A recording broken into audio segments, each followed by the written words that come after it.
mejor, y cuando regresó a California varias semanas después, cuando todavía le faltaban 4 meses para finalizar el tratamiento, dejó las pastillas porque pensó que estaba curado. Pero al no seguir el tratamiento completo, lo que hizo fue empeorar las cosas. Desarrolló en su cuerpo un nuevo bacilo de tuberculosis resistente a múltiples medicamentos. Cuando un paciente no toma los 4 o 5 antibióticos que necesita, o si no los toma durante los 6 meses completos que dura el tratamiento, la tuberculosis que no ha eliminado desarrolla inmunidad a los medicamentos. ¿Por qué ocurre? Porque todos los seres vivos están programados para sobrevivir. Los antibióticos matan rápidamente la mayor parte de la tuberculosis del organismo, pero algunos gérmenes resisten mucho más tiempo. Si se deja de tomar los medicamentos antes de que hayan muerto todos los bacilos, los gérmenes pueden mutar y transformarse en una variedad más fuerte que resiste los ataques. Y lo que es peor, esta tuberculosis más fuerte y resistente a múltiples medicamentos se puede contagiar a otras personas. El primer antibiótico, la penicilina, se fabricó en 1929. Desde entonces se han creado muchos más antibióticos para tratar todo tipo de enfermedades peligrosas. Al principio los científicos desarrollaban los antibióticos más deprisa de lo que las bacterias se adaptaban a ellos. Pero ahora todo ha cambiado. Hay quien cree que los microorganismos se han adelantado a nosotros y que nuestras opciones para tratarlos han disminuido. Ahora algunos bichos de hospital de baja graduación son resistentes a todos los antibióticos y algunos patógenos peligrosos como la tuberculosis, resistente a múltiples medicamentos, pueden resistir casi cualquier medicina con la que se los combata. Recientemente los estallidos importantes de tuberculosis resistente a múltiples medicamentos se han multiplicado.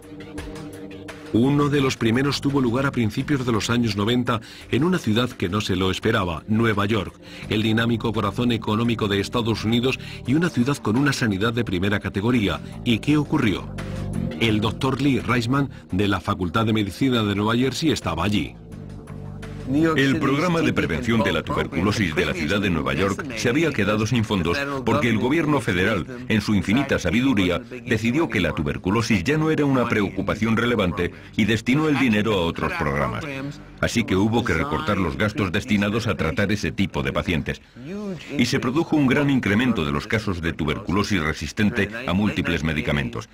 A finales de los 80 y principios de los 90, el 20% de la tuberculosis de Nueva York era resistente a múltiples medicamentos. Irónicamente, los hospitales de Nueva York contribuyeron a propagar la nueva enfermedad entre el grueso de la población. En los hospitales mucha gente que a veces ya es resistente a algunos antibióticos pasa largas estancias compartiendo el aire en salas cerradas. Y muchos pacientes contrajeron la enfermedad de este modo, al igual que muchos médicos, enfermeras y otro personal sanitario. Para las autoridades mundiales en materia de salud, la epidemia de Nueva York fue un suceso ominoso. Si la tuberculosis resistente a múltiples medicamentos podía estallar aquí, podría estallar también en cualquier otra parte. Tras el brote de Nueva York, los médicos decidieron tomar medidas drásticas. Sabían que una vez que la enfermedad se desarrollaba, era muy difícil de tratar. Para impedir que la tuberculosis resistente a múltiples medicamentos se desarrollase, había que atajar la tuberculosis ordinaria antes de que mutase, y eso significa asegurarse que los pacientes inicien el tratamiento a tiempo, pero es más difícil de lo que parece. Tomar medicinas es un comportamiento humano normal, así que no debemos confiar en que la gente se tome voluntaria y alegremente sus medicamentos. No suele hacerlo casi nunca en ningún sitio. El método a seguir es la terapia de observación directa, que garantiza que la gente sigue el tratamiento y se cura sin tener que alterarle sus pautas de comportamiento.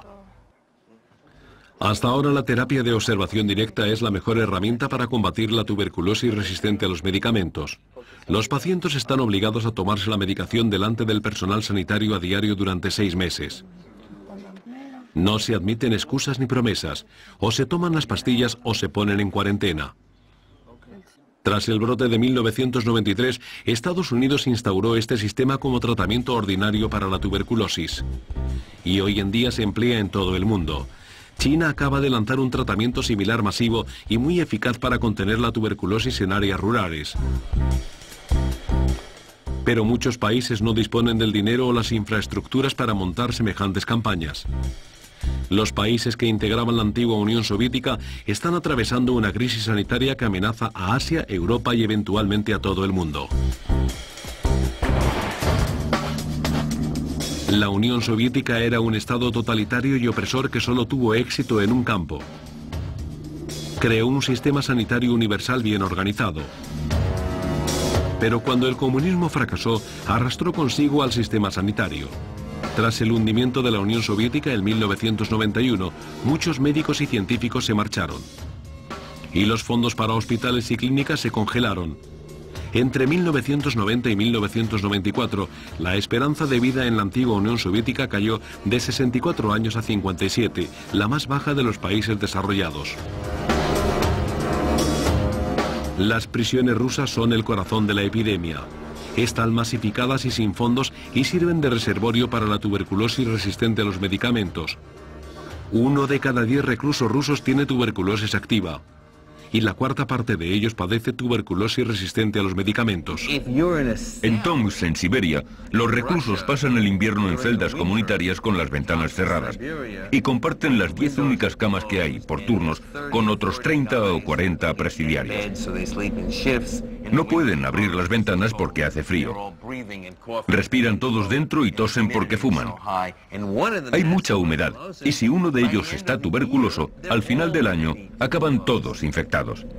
Todos los años las cárceles rusas ponen en libertad a 300.000 presos. Casi todos han estado expuestos a la tuberculosis y muchos de ellos a la tuberculosis resistente a los medicamentos. Esta catástrofe sanitaria tiene repercusiones globales. Es inevitable que algunos de los presos liberados se marchen de su país en busca de una vida mejor.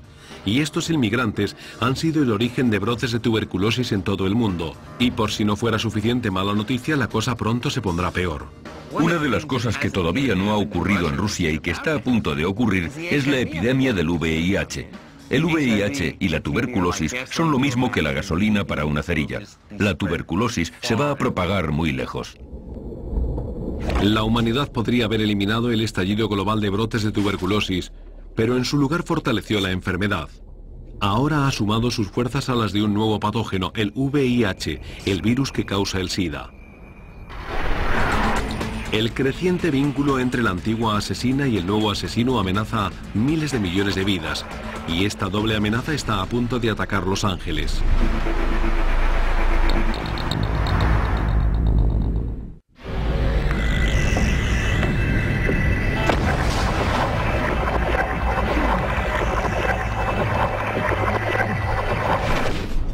Los Ángeles tiene una población de casi 10 millones de habitantes. También vive en ella 1 millón de inmigrantes ilegales y residentes temporales. El 18% de los angelinos vive por debajo del umbral de la pobreza, y también hay más millonarios que en ningún otro sitio. Pero si se produjera un brote de tuberculosis resistente a múltiples medicamentos, tanto los unos como los otros se encontrarían en peligro. Pero la tuberculosis es más cruel con quienes ya están enfermos, sobre todo con aquellos que tienen VIH, el virus que causa el SIDA. La tuberculosis es la primera causa de muerte entre los infectados con VIH. Si la tuberculosis resistente a múltiples medicamentos se propagara entre la comunidad cinematográfica de Hollywood, no pasaría mucho tiempo sin que algún infectado por VIH se contagiara. En Los Ángeles se estima que unas 60.000 personas son portadoras del virus, y al igual que hay multitud de gente portadora de tuberculosis que no lo sabe, muchos de los infectados no saben que son seropositivos.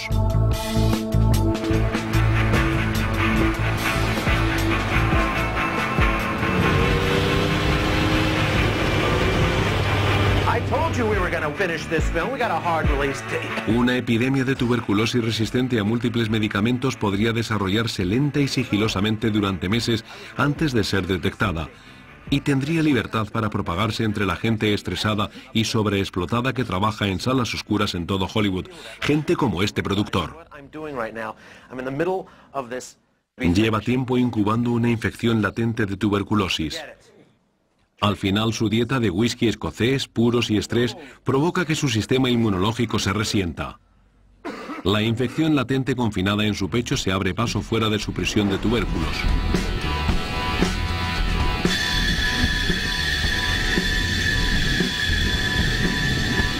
La masa que parece queso blanco son bacterias mezcladas con macrófagos muertos.